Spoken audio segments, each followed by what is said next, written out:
So if encrypt is always going to map it to 0, then how do you decrypt? Yeah. Okay. We can take the key to be a bit and we can take the XOR of it. Sure. Okay. Yeah. So here's a scheme. So the key space is 0, 1.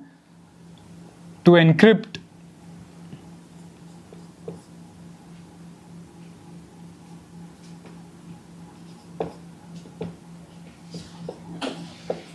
and to decrypt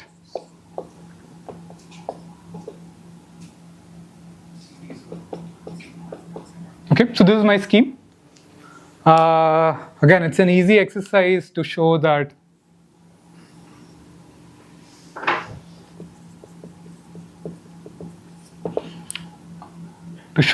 let me call this security game 1. So this is exactly Shannon's one-time pad.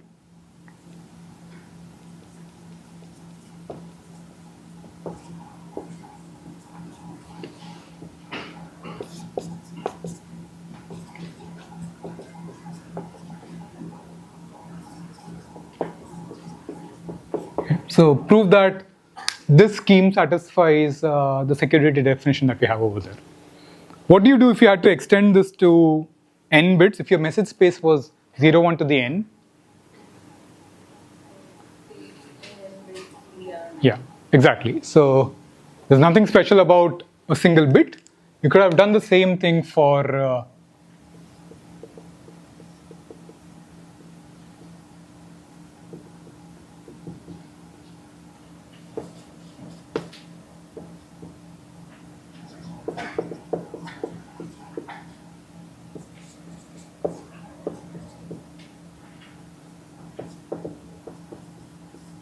okay.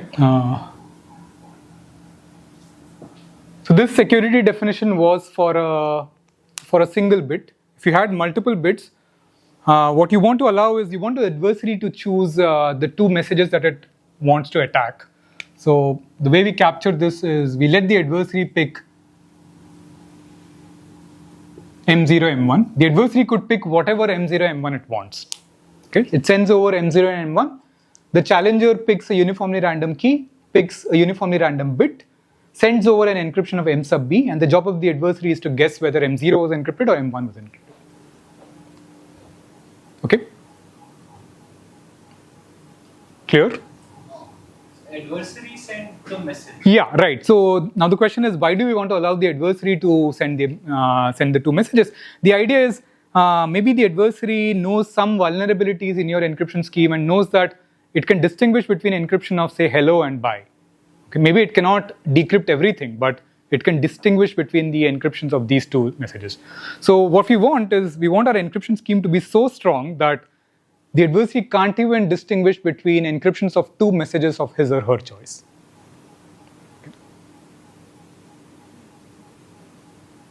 Okay. So yeah, so it's I think it's not very difficult to show that Shannon's even this scheme would satisfy this definition that we have. It's a good exercise to get comfortable with discrete probability.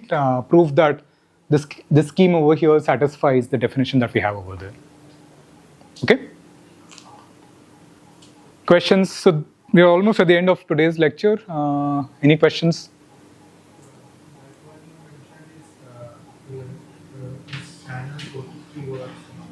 Sorry, yeah. The definition of encryption and decryption, the XOR operation. Is it Shannon's definition? Yeah, this is Shannon's one-time pad. Yeah. And Why? multiple bit one is also its extension. Yeah, is also Shannon gave the multi-bit scheme.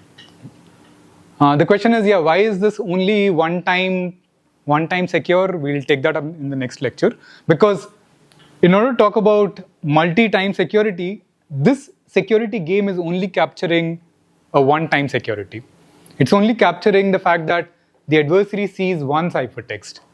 How do you extend? Yeah, so we'll talk about this next time. How do you extend this security definition if you want to handle multiple ciphertexts? Yeah. Does the adversary get to know if he failed or succeeded? Failed or succeed. Yeah, so again, we'll have to come up with a definition. We'll do that in the next lecture. Any other questions related to that definition? Yeah. Yes, whether it got the encryption of M0 or the encryption of M1. Okay. A different security definition could have been, instead of allowing the adversary to sample these two guys, let's say the challenger picked a uniformly random message. Okay. That is a different security definition. Maybe, yeah, we can take that up in one of the future lectures. What do you all expect? Which security definition would be better to use in practice? The one where the adversary chooses M0, M1, or one where the challenger picks a uniformly random message? Yeah, right. So again, we want to allow the adversary as much power as possible. So therefore, again, so throughout the course, we'll allow the adversary to pick the messages that it wants to target. Okay. Other questions? All right. Then no other questions. We'll meet on Wednesday. We also need to figure out a slot for the course.